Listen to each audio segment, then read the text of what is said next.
Puttaswamy Mysuru YouTube channel ಎಲ್ಲ ವೀಕ್ಷಕರಿಗೂ ನಮಸ್ಕಾರಗಳು. ಇವತ್ತು ಈ ವೇದಿಕೆಯಲ್ಲಿ ಖ್ಯಾತ ಉಪನ್ಯಾಸಕರು ಸಾಹಿತಿಗಳು ಆದಂಥ ಒಂದು ರೀತಿ ಹೇಳೋದಾದರೆ ಬಹುಮುಖ ಪ್ರತಿಭೆಯಾದಂಥ ಡಾಕ್ಟರ್ ಸುಧಾ ರಮೇಶ್ ಅವರನ್ನು ನಿಮಗೆ ಪರಿಚಯ ಮಾಡಿಸ್ಕೊಡುವಂಥ ಒಂದು ಸಂದರ್ಭನ ಇವತ್ತು ನಮಗೆ ಒದಗಿ ಬಂದಿದೆ. ನೀವೆಲ್ಲರೂ ಅದನ್ನು ಕೇಳಿ ಆನಂದಿಸ್ತೀರಾ. ತುಂಬ ವಿಷಯಗಳನ್ನು ತಿಳ್ಕೊಳ್ಳುವಂಥ ಒಂದು ಸಂದರ್ಭ ನಮ್ಗೆ ಒದಗಿದೆ ಅಂತ ಹೇಳೋದಕ್ಕೆ ಇಷ್ಟಪಡ್ತೀನಿ. ಮೊದಲಾಗಿ ಈ ವೇದಿಕೆಗೆ ಡಾಕ್ಟರ್ ಸುಧಾ ರಮೇಶ್ ಅವರನ್ನು ನಾನು ಬರಮಾಡ್ಕೊಳ್ತಾ ಇದ್ದೀನಿ. ನಮಸ್ಕಾರ ಮೇಡಮ್. ನಮಸ್ಕಾರ. ಈಗ ನಮ್ಮ ವೀಕ್ಷಕರಿಗೆ ನಿಮ್ಮನ್ನು ವಿಶೇಷವಾಗಿ ನಾನು ಪರಿಚಯ ಮಾಡಿಸ್ಕೊಡ್ಬೇಕು ಅಂತ ಇದ್ದೀನಿ. ಅದು ನಿಮ್ಮ ಬಾಯಿನಿಂದ ಕೇಳಿದ್ರೆ ನಮ್ಮ ವೀಕ್ಷಕರಿಗೆ ಹೆಚ್ಚು ಸಂತೋಷ ಆಗುತ್ತೆ.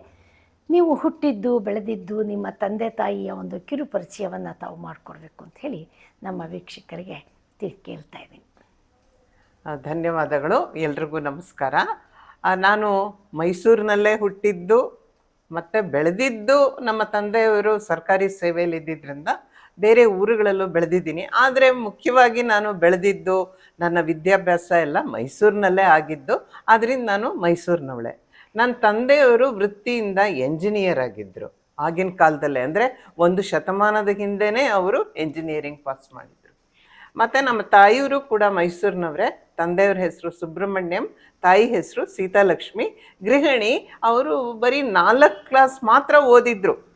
ಬಾಲ್ಯ ವಿವಾಹ ಅಂತ ಹೇಳಬೇಕು ಅವ್ರದ್ದು. ಆದರೆ ಭಾಳ ಬುದ್ಧಿವಂತೆ.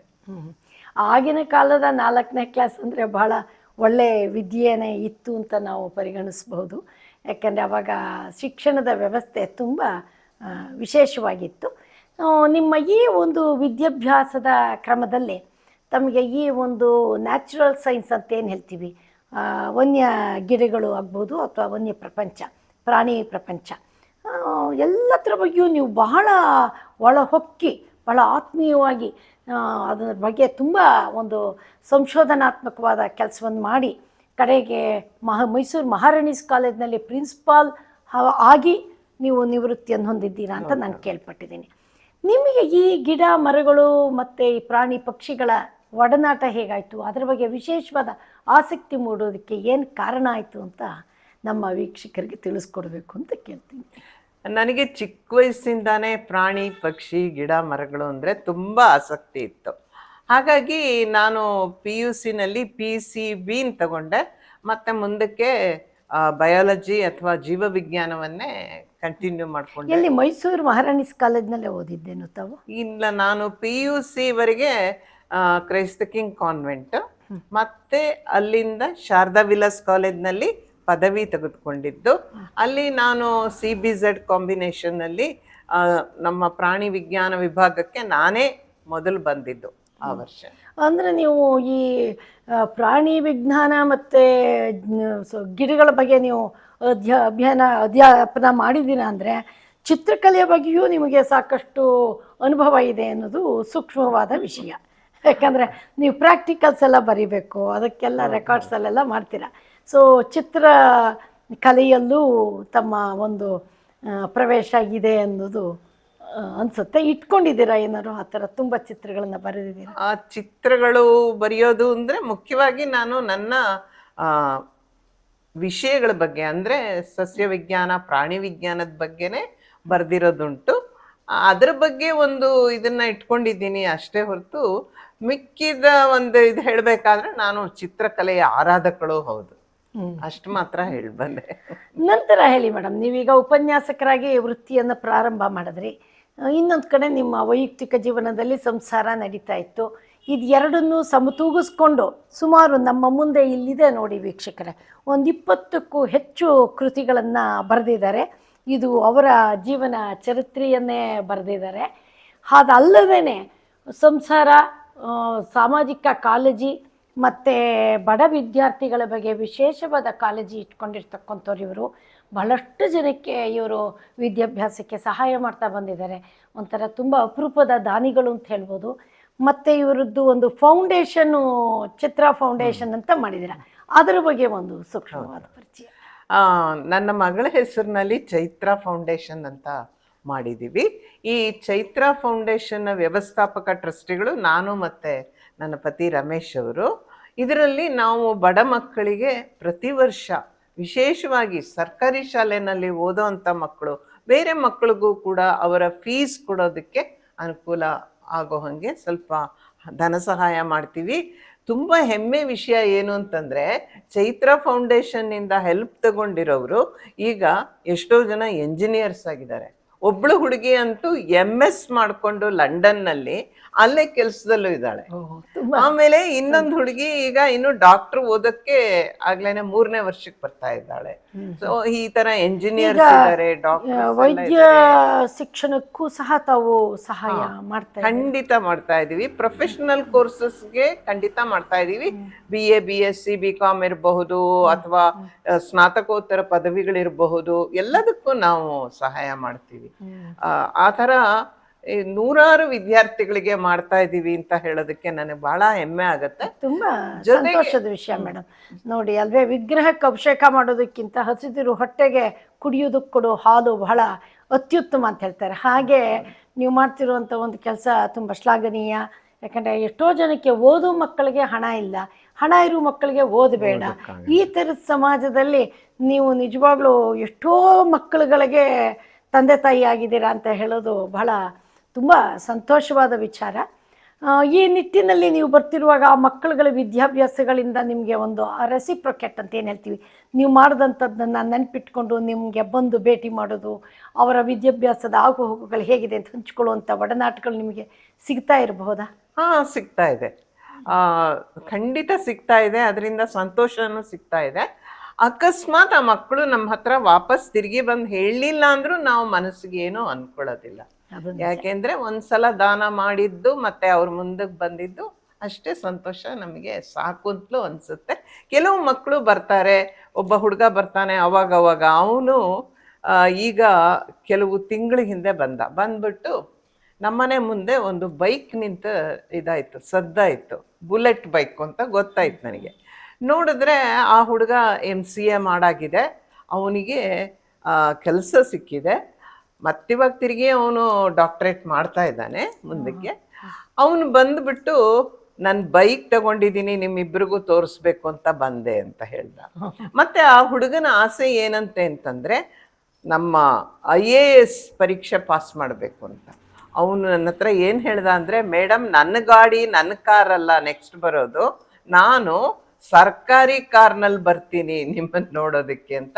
ಬಹಳ ಸಂತೋಷದ ವಿಷಯಪ್ಪ ಅಂತ ನಾನು ಅವನಿಗೆ ಹೇಳಿದೆ. ಹಾಗಾಗಿ ಮಕ್ಕಳು ಕೆಲವರು ಬರ್ತಾರೆ, ಅದು ನಮಗೆ ಸಂತೋಷನ ಖಂಡಿತ ಕೊಡುತ್ತೆ ಅಂತ ಹೇಳಿದೆ. ಅಂದ್ರೆ ನೀವು ಮಾಡಿದಂಥ ಒಂದು ಕ್ರಿಯೆ ಸತ್ಫಲವನ್ನು ಕೊಟ್ಟಾಗ ಸಂತೋಷ ಆಗುತ್ತೆ. ಅದು ಯಾವುದೇ ಅಪಾತ್ರ ದಾನವಾಗಿದೆ, ಅದು ಪಾತ್ರದಾನವಾಗಿದೆ ಎಂದಾಗ ಬಹಳ ಸಂತೋಷ ಕಳೆದಿದೆ. ಮೇಡಮ್, ಈಗ ನೀವು ಮಹಾರಾಣೀಸ್ ಕಾಲೇಜ್ನಲ್ಲಿ ಬಹಳಷ್ಟು ವರ್ಷ ನೀವು ಸರ್ವಿಸ್ ಕೊಟ್ರಿ. ಅವಾಗೇನೋ ನಿಮ್ಮ ಈ ಒಂದು ಹವ್ಯಾಸನ ಸ್ವಲ್ಪ ಮಟ್ಟಿಗೆ ಕಡಿಮೆನೇ ಇತ್ತು ಅಂತ ಹೇಳ್ಬೋದು. ಯಾಕಂದ್ರೆ ಕಾಲೇಜ್ ಒತ್ತಡ ಜಾಸ್ತಿ ಇತ್ತು, ಮತ್ತು ಶಿಷ್ಯಗಳಿಂದನೂ ಅಪಾರವಾಗಿತ್ತು ತಮಗೆ ಅಂತ ಕೇಳಿಬರ್ತಿದ್ದೀನಿ. ಆದರೆ ಇದರ ನಂತರ, ನಿಮ್ಮ ನಿವೃತ್ತಿಯ ನಂತರ ನೀವು ಈ ಪುಸ್ತಕಗಳನ್ನು ಬರೆದ್ರ ಅಥವಾ ವೃತ್ತಿಯಲ್ಲಿದ್ದಾಗಲೇ ಈ ಪುಸ್ತಕಗಳನ್ನು ಬರೆಯೋ ಪ್ರಯತ್ನ ಮಾಡಿದ್ರ? ಅದು ಈ ತಂಪು ಹೊತ್ತಿನಲ್ಲಿ ನಾನು ಪ್ರೊಫೆಸರ್ BS ರುಕ್ಕಮ್ಮ ಮೇಡಮನ್ನು ನೆನೆಸ್ಕೊಳ್ಳೋದಕ್ಕೆ ಇಷ್ಟಪಡ್ತೀನಿ. ನನಗೆ ಬರೆಯೋದಕ್ಕೆ ಪ್ರೇರಣೆ ಕೊಟ್ಟವರು ಸರ್ವೀಸ್ನಲ್ಲೇ ಪ್ರೊಫೆಸರ್ BS ರುಕ್ಕಮ್ಮ ಅಂತ. ಅವರು ಮಹಾರಾಣೀಸ್ ಕಾಲೇಜಲ್ಲಿ ಕನ್ನಡ ಪ್ರೊಫೆಸರ್ ಆಗಿದ್ದರು. ಅವರು ನನಗೆ ಹೇಳ್ತಾ ಇದ್ರು, ತಗೊಂಡು ಬಾ ನಾನು ನೋಡ್ತೀನಿ ಅಂತ ಹೇಳಿ ಪಾಪ ನೋಡಿ ನನಗೆ ಪ್ರೋತ್ಸಾಹ ಕೊಡೋಕ್ಕೆ ಶುರು ಮಾಡಿದರು. ಆಗಿಂದಲೇ ನನ್ನ ಬರವಣಿಗೆ ಶುರುವಾಯಿತು. ಆದರೆ ನನ್ನ ಕೆಲಸದ ಒತ್ತಡದಲ್ಲಿ ನಾನು ಮಹಾರಾಣೀಸ್ ಕಾಲೇಜ್ ಒಂದೇ ಅಲ್ಲ, ಬೇರೆ ಇನ್ನೂ ಕೆಲವು ಕಾಲೇಜುಗಳಲ್ಲೂ ಪ್ರಿನ್ಸಿಪಾಲಾಗಿ ಕೆಲಸ ಮಾಡ್ತಾ ಇದ್ದಿದ್ದರಿಂದ ನನಗೆ ಬರವಣಿಗೆಗೆ ಅಷ್ಟು ಟೈಮ್ ಕೊಡೋದಕ್ಕೆ ಆಗ್ತಾ ಇರಲಿಲ್ಲ. ಆದ್ದರಿಂದ ನಾನು ಜಾಸ್ತಿ ಬರೆದಿರೋದು ನನ್ನ ನಿವೃತ್ತಿ ನಂತರವೇ. ಆದರೆ ಸರ್ವೀಸಲ್ಲಿ ಇದ್ದಾಗ ಕೂಡ ನನ್ನ ಒಂದು ಮೊದಲನೇ ಪುಸ್ತಕವನ್ನು ಬಿಡುಗಡೆ ಮಾಡಿದ್ದೀನಿ. ಇದ್ದಾಗ ನೀವು ಬರೆದು ಅದೆಲ್ಲ ಇಟ್ಕೊಂಡಿದ್ರಿ, ನಿವೃತ್ತಿ ಆದ್ಮೇಲೆ ಅದನ್ನು ಹೆಚ್ಚು ಪುಸ್ತಕಗಳು ಮತ್ತೆ ಬರವಣಿಗೆಯನ್ನು ಹೇಳಕ್ಕೆ ಇಷ್ಟಪಡ್ತೀರಾ? ಮೇಡಮ್, ಈಗ ನಿಮ್ಮದು ಚೈತ್ರ ಫೌಂಡೇಶನ್ ಇನ್ಸ್ಟಿಟ್ಯೂಷನ್ ಹುಟ್ಟಾಕಿದ್ದೀರಾ, ಎಷ್ಟು ವರ್ಷ ಆಯಿತು ಅದು ಹುಟ್ಟಾಕಿ? ಅದು ಹಾಕಿ 12 ವರ್ಷ ಆಯಿತು. ಈಗ ಆ ಸಂಸ್ಥೆಯಿಂದ ನೀವು ವಿದ್ಯಾರ್ಥಿಗಳಿಗೆ ಸಹಾಯ ಮಾಡೋದು ಅಲ್ಲದೇನೆ ಬೇರೆ ಬೇರೆ ಕ್ಷೇತ್ರದಲ್ಲಿ ಕೆಲಸ ಮಾಡಿದವರನ್ನ ಗುರುತಿಸ್ತಿದ್ದೀರಾ. ತುಂಬ ಅಪರೂಪವಾದಂಥ ಸಾಧಕರನ್ನು ಕರೆದು ಸನ್ಮಾನ ಮಾಡೋದು ನಾನು ನೋಡ್ತಾ ಬಂದಿದ್ದೀನಿ. ಹಾಗಾಗಿ ಈ ಮುಂದಿನ ದಿನಗಳಲ್ಲಿ ನಿಮ್ಮ ಸಂಸ್ಥೆಯಿಂದ ಇನ್ನೇನು ಮಾಡಬೇಕು ಅನ್ನೋ ಉದ್ದೇಶ ಇಟ್ಕೊಂಡಿದ್ದೀರಾ? ನೀವು ಹೇಳಿದಾಗೆ ಇದ್ರ ಜೊತೆಗೆ ನಾವು ಪರಿಸರದ ಬಗ್ಗೆನೂ ತುಂಬ ಕಾಳಜಿ ಇಟ್ಕೊಂಡಿದ್ದೀವಿ ಚೈತ್ರ ಫೌಂಡೇಶನ್ ಅಲ್ಲಿ. ಪರಿಸರದ ಬಗ್ಗೆ ಕೆಲಸ ಮಾಡಿದವ್ರನ್ನ ಗುರುತಿಸ್ಬಿಟ್ಟು ಎಲೆಮರೆಕಾಯಿ ಥರ ಇರೋವ್ರನ್ನ ಕರೆದು ಸನ್ಮಾನ ಮಾಡ್ತೀವಿ. ಆಮೇಲೆ ಇದ್ರ ಜೊತೆಗೆ ಸಸಿಗಳನ್ನ ಹಂಚೋ ಅಂಥದ್ದು, ಏನಾದ್ರು ಸಮಾರಂಭಗಳಾದ್ರೆ ಇದನ್ನೂ ಮಾಡ್ತಾ ಇದ್ದೀವಿ. ಜೊತೆಗೆ ಪುಸ್ತಕಗಳನ್ನ ಬರೆಯೋದ್ರ ಮೂಲಕ ವಿಶೇಷವಾಗಿ ಮಕ್ಕಳಿಗೆ ಪರಿಸರದ ಬಗ್ಗೆನೇ ಕಥೆಗಳನ್ನ ನಾನು ಬರೆದಿದ್ದೀನಿ. ಅದಕ್ಕೆ ಗುಣಸಾಗರಿ ನಾಗರಾಜ್ ಪ್ರಶಸ್ತಿ ಕೂಡ ಬಂದಿದೆ. ಇನ್ನೂ ಒಂದು ಪುಸ್ತಕ ತಯಾರಾಗ್ತಾ ಇದೆ, ಮಕ್ಕಳ ಪುಸ್ತಕ. ಮಾನವನ ಅನುವಂಶೀಯ ಕಾಯಿಲೆಗಳು ಅಂತ ಒಂದು ಕೃತಿ ಬರೆದಿದ್ದೀರಾ. ಇದಕ್ಕೆ ತಮಗೆ ಪ್ರಶಸ್ತಿ ಸಹ ಸಿಕ್ಕಿದೆ ಅಂತ ಕೇಳ್ಪಟ್ಟಿದ್ದೀನಿ. ಇದ್ರ ಬಗ್ಗೆ ಒಂದೆರಡು ಮಾಹಿತಿಗಳನ್ನು ಕೊಡಿ. ಈ ಮಾನವನ ಆನುವಂಶೀಯ ಕಾಯಿಲೆಗಳು ಪುಸ್ತಕ ಬರಿಬೇಕು ಅಂತ ನನಗೆ ಸುಮಾರು ವರ್ಷಗಳಿಂದಾನೇ ಮನಸ್ಸಿನಲ್ಲಿತ್ತು. ಯಾಕೆಂತಂದ್ರೆ ಜನಸಾಮಾನ್ಯರಿಗೆ ಈ ಆನುವಂಶೀಯ ಕಾಯಿಲೆಗಳ ಬಗ್ಗೆ ಅಂಥ ಒಂದು ವಿಷಯ ಯಾವುದೋ ತಿಳಿದಿರಲ್ಲ. ಅದರಿಂದ ಒಂದು ಸರಳವಾಗಿ ಪುಸ್ತಕ ಬರಿಬೇಕು ಅನ್ನೋದು ಮನಸ್ಸಿನಲ್ಲಿತ್ತು. ಇದಲ್ಲದೆ ನನ್ನ ಕೆಲವು ವಿದ್ಯಾರ್ಥಿಗಳು ಕೇಳಿದ ಪ್ರಶ್ನೆಗಳು ಕೆಲವು ಕಾಲೇಜ್ನಲ್ಲಿ, ಈಗ ಉದಾಹರಣೆಗೆ ಹತ್ತಿರದ ಸಂಬಂಧದಲ್ಲೇ ಮದುವೆ ಆದರೆ ಏನಾಗತ್ತೆ, ಇದೆಲ್ಲ ಗೊತ್ತಿರೋದಿಲ್ಲ. ಆಮೇಲೆ ಮಕ್ಕಳು ಹುಟ್ಟಿದಾಗ ಅವರಿಗೆ ಯಾವುದೋ ದೋಷಗಳಿರುತ್ತೆ, ಯಾವುದೋ ಪ್ರಾಬ್ಲಮ್ಸ್ ಬಂದ್ಬಿಡುತ್ತೆ. ಸೊ ಇದನ್ನೆಲ್ಲ ತಿಳಿಸ್ಬೇಕಾದ್ರೆ ಈ ತರಹದ ಒಂದು ಪುಸ್ತಕ ಬರಿಬೇಕು ಅಂತ ನನ್ನ ಮನಸ್ಸಿನಲ್ಲಿ ಇದ್ದಿದ್ದಕ್ಕೆ ಇದು ಜನಪದರಿಗೆ ಅನುಕೂಲ ಆಗಬೇಕು ಅಂತ ಸರಳವಾಗಿ ಬರೆದಿದ್ದೀನಿ. ಇದಕ್ಕೆ ಭಾಗ್ಯ ನಂಜಪ್ಪ ಪ್ರಶಸ್ತಿ ಬಂದಿದೆ. ಚಂದ್ರಶೇಖರ್ ಕಂಬಾರರು ಇದನ್ನು ನನಗೆ ಕೊಟ್ಟರು ಬೆಂಗಳೂರಿನಲ್ಲಿ ಅಂತ ಹೇಳೋದಕ್ಕೆ ನನಗೆ ಹೆಮ್ಮೆ ಆಗುತ್ತೆ. ಇವತ್ತಿನ ದಿವಸದಲ್ಲಿ ಪುಸ್ತಕ ಓದೋದೇ ಕಡಿಮೆ ಆಗಿದೆ. ಇನ್ನು ಕನ್ನಡ ಪುಸ್ತಕ ಅಂತೂ ಬಹಳ ಕಷ್ಟ ಮಕ್ಕಳಿಗೆ. ಸೊ ಇದನ್ನ ಏನಾದ್ರು ಆಂಗ್ಲ ಭಾಷೆಗೆ ಟ್ರಾನ್ಸ್ಲೇಟ್ ಮಾಡಿಸಿ ಅನುವಾದ ಮಾಡಿಸಿ ಮಕ್ಕಳಿಗೆ ಕೊಡುವಂಥ ಯೋಜನೆ ಬಗ್ಗೆ ನನ್ನ ಮೊದಲನೇ ಪುಸ್ತಕ ನಾನೇ ಕನ್ನಡ ಮತ್ತೆ ಇಂಗ್ಲಿಷ್ ಎರಡರಲ್ಲೂ ಬರೆದ್ಬಿಟ್ಟಿದ್ದೀನಿ. ಹಾಗಾಗಿ ಅದ್ರ ಬಗ್ಗೆ ಏನು ಯೋಚನೆ ಇಲ್ಲ. ಕನ್ನಡ ಅಂತಂದವರಿಗೆ ಮೊದಲನ ಕನ್ನಡ ಪುಸ್ತಕನೇ ಕೊಡೋದು ಯಾವಾಗಲೂ. ಇಲ್ಲ ನಮಗೆ ಕನ್ನಡ ಕಷ್ಟ, ಬೇರೆ ಸ್ಟೇಟಿಂದ ಬಂದಿದ್ದೀವಿ ಅಥವಾ ನಾವು ಕಲ್ತಿಲ್ಲ ಅದನ್ನು ಶಾಲೆಯಲ್ಲಿ ಇನ್ನವ್ರಿಗೆ ಮಾತ್ರ ಇಂಗ್ಲೀಷ್ ಪುಸ್ತಕನ ಕೊಡ್ತಾ ಇದ್ದೀನಿ. ಮತ್ತು ಇನ್ನೊಂದು ಪುಸ್ತಕ ಪರಿಸರದ ಮೇಲೆ ನಾನು 365 ದಿನಕ್ಕೂ ಒಂದು ಸಲಹೆ, ಒಂದು ವಿಷಯ ಈ ಥರ ತಗೊಂಡು ಒಬ್ಬ ಸಾಮಾನ್ಯ ವ್ಯಕ್ತಿ ಏನು ಮಾಡ್ಬೋದು ಪರಿಸರ ಉಳಿಸೋಕ್ಕೆ ಅನ್ನೋದು ಒಂದು ಪುಸ್ತಕ ರೆಡಿಯಾಗಿದೆ. ಅದು ಬೆಂಗಳೂರಿನ ಒಬ್ಬರು ಪಬ್ಲಿಷರ್ ತಗೊಂಡಿದ್ದಾರೆ.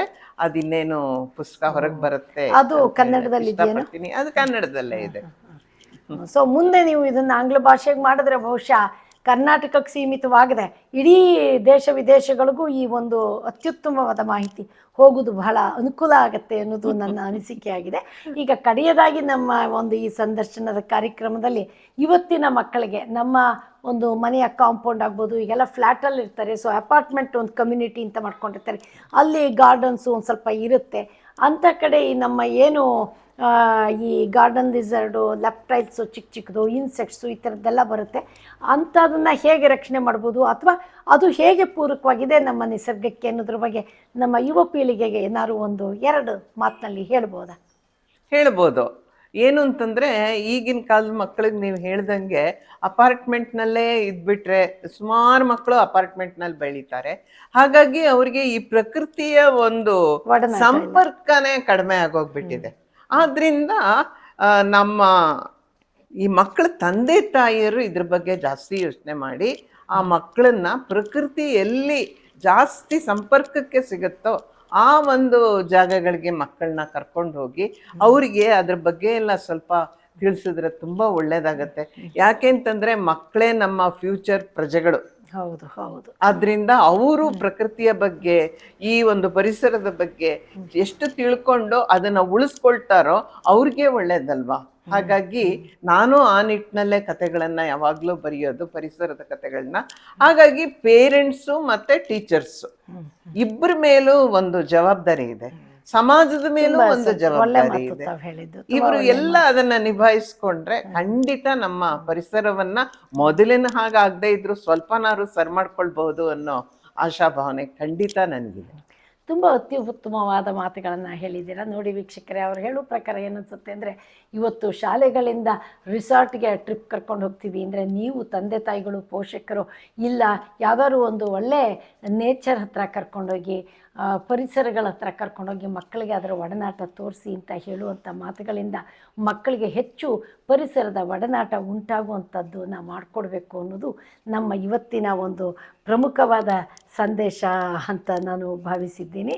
ಹಾಗಾಗಿ ಇದುವರೆಗೂ ತಾವು ನಮ್ಮ ಈ ಕಾರ್ಯಕ್ರಮಕ್ಕೆ ಇದ್ದು ಭಾಳಷ್ಟು ಹೇಳಿದ್ದೀರಾ. ವೀಕ್ಷಕರೇ, ನೀವು ವೀಕ್ಷಿಸ್ತಾ ಇರಿ. ಮೇಡಮ್ ಅವ್ರ ಜೊತೆ ನಾವು ಇನ್ನೂ ಮುಂದೆ ಹಲವಾರು ಕಾರ್ಯಕ್ರಮಗಳನ್ನು ಅವರು ಈ ಪರಿಸರದ ಬಗ್ಗೆ ಮತ್ತು ಈ ಪ್ರಾಣಿಗಳ ಬಗ್ಗೆ ಹೆಚ್ಚು ತಮಗೆ ಪರಿಚಯ ಮಾಡಿಕೊಡುವಂಥ ಸಾಕಷ್ಟು ಎಪಿಸೋಡುಗಳನ್ನು ನಿಮಗೆ ಒದಗಿಸ್ಕೊಡುವಂಥ ಒಂದು ಪ್ರಯತ್ನದಲ್ಲಿದ್ದಾರೆ. ಅದನ್ನು ನೀವು ವೀಕ್ಷಿಸಿ ಪ್ರಯೋಜನವನ್ನು ಪಡೆಯಿರಿ ಅಂತ ಹೇಳೋದ್ರ ಮುಖಾಂತರ ಇವತ್ತಿನ ಈ ಕಾರ್ಯಕ್ರಮಕ್ಕೆ ನಾನು ವಂದನೆಯನ್ನು ಹೇಳ್ತಿದ್ದೀನಿ. ನಮಸ್ಕಾರ. ನಮಸ್ಕಾರ.